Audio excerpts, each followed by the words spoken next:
Немного обо всем. Так назывался мини-концерт, прошедший в литературной гостиной минувшим вечером. Здесь собрались семья, друзья и поклонники певицы Анны Албеговой, ценители ее голоса и чувства юмора.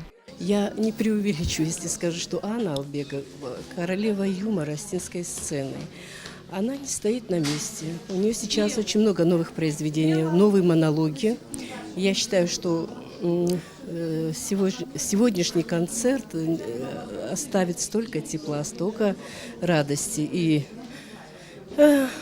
будем продолжать. Да.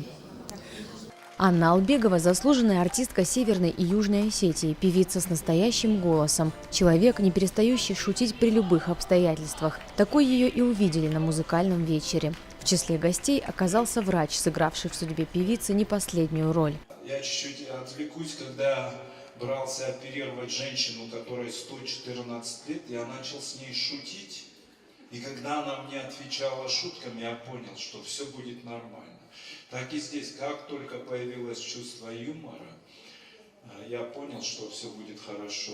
Анна победила тяжелую болезнь, чтобы творить добро и петь. А начало ее творческой карьере было положено в Германии. Ей было 7 лет, когда она первый раз вышла на сцену. Бог сделал так, что я осталась жива. И Он сказал: знаешь, ты будешь петь, ты еще не все спела, поэтому ты живи. Поэтому я и живу, и пою. Было в начале, но мои друзья меня подняли и сказали: встань и иди пой, и у тебя все пройдет. Я так и сделала.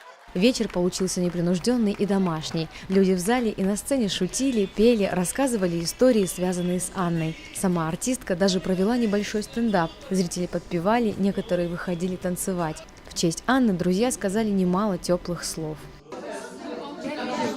Людей сближать, людям создавать настроение. Человек, вот когда как бы с ней общается, она человек праздника.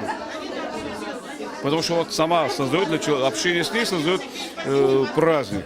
Это не вот какие-то дежурные слова, это удивительный талант, очень редкий такой.